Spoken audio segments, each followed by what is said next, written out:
To the sailors traversing the Atlantic in 1940 and 1941, the German U-boat was not just a ship, it was an invisible, cold-blooded predator. Winston Churchill himself would later admit that the only thing that truly frightened him during the Second World War was the U-boat menace. This was the Battle of the Atlantic, a war not fought for territory, but for time, resources, and the very survival of Great Britain. Under the command of Admiral Karl Dönitz, the Kriegsmarine perfected the terrifying Wolfpack tactic. U-boats would patrol vast stretches of ocean, reporting convoy sightings, and then converging under the cover of darkness. They struck with impunity, sinking merchant ships one after another. This was the second happy time for the U-boats, a period where they achieved staggering kill ratios, forcing Britain closer to starvation and surrender. But in this shadow war beneath the waves, the fate of the war hinged on a single, technological race. Could the Allies find a way to see the unseen and kill the unkillable? This analysis details the deadly technology, the unthinkable hunter, that transformed the hunter into the hunted and decisively crushed Hitler's U-boat dream. Initial Allied attempts to counter the U-boat were tragically ineffective. The primary method of attack was the depth charge, a barrel of explosives rolled off the stern of a destroyer. Blind spot, the primary acoustic detection gear, ASDIC, later called Sonar, required the escort ship to travel directly over the U-boat to drop the charges. However, when the ship passed directly over the target, the sonar signal was lost due to the noise of the ship's own propellers and the angle of the sound waves. This created a huge blind spot directly above the submarine. Evasion time.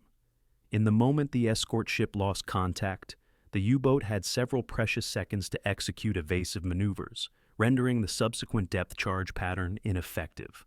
Wasteful, depth charges were dropped in wide patterns, hoping to score a lucky hit, often wasting valuable explosives without confirming a kill.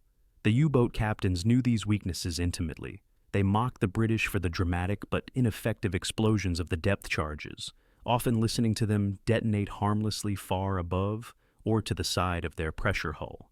The Allies were fighting blind, relying on outdated technology and tactics.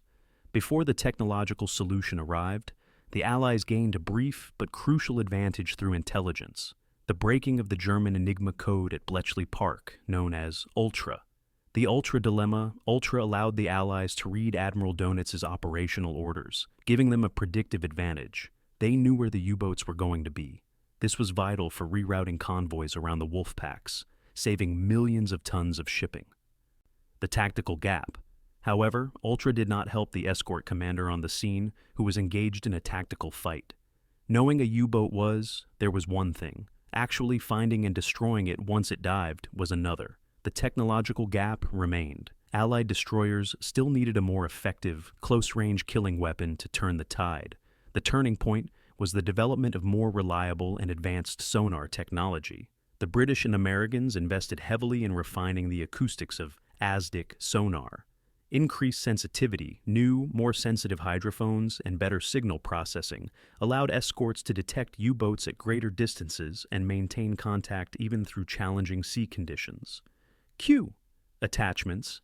Specialized teams working on convoy escorts developed better operator training and gear modifications, known as Q attachments, to reduce the lost contact rate significantly. Combined arms, ship and air, the introduction of escort carriers and longer-range patrol aircraft equipped with centimetric radar closed the mid-Atlantic gap, the area previously unreachable by shore-based planes. Aircraft could spot U-boats on the surface and force them to dive, where the ship-based sonar could take over.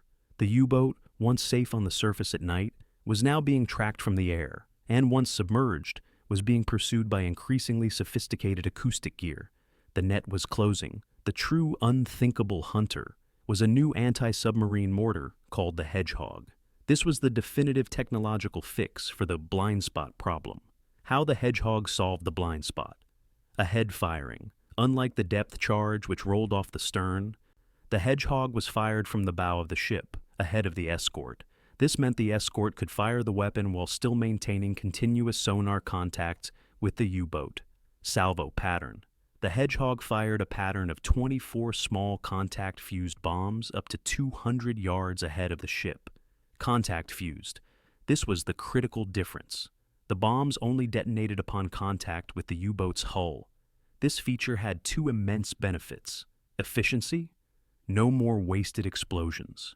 If the bombs exploded, the U-boat was hit and confirmed sunk. Stealth.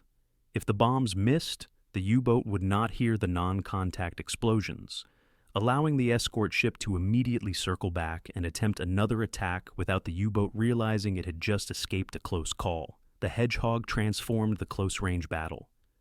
The Wolfpack tactic depended on rapid attacks and disappearing back into the deep.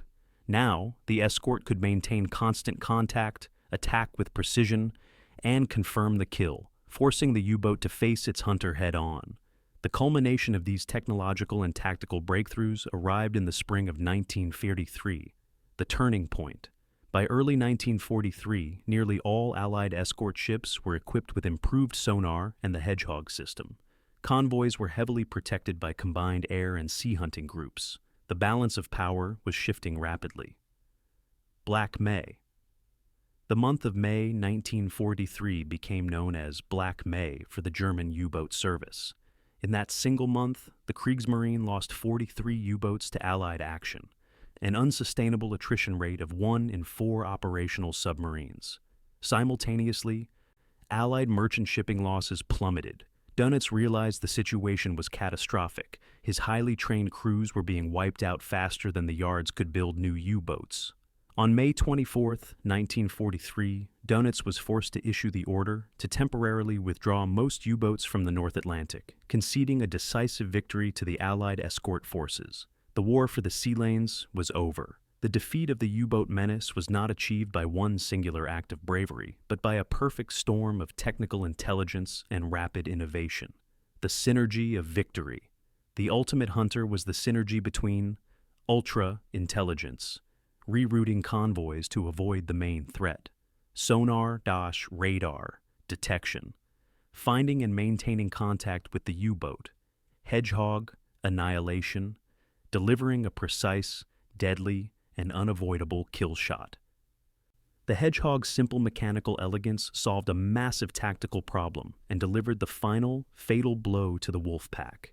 It serves as a powerful testament to how small, incremental technological advances, driven by necessity and guided by battlefield experience, can achieve strategic victory on the grandest scale.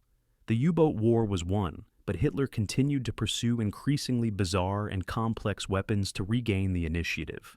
His final answer was the revolutionary Type Wien U-boat, a true submarine designed to fight underwater. Did this superweapon arrive too late, or was it the ultimate threat the Allies never truly defeated? Click on the video now to find out the story of the Type and the final desperate months of the U-boat war.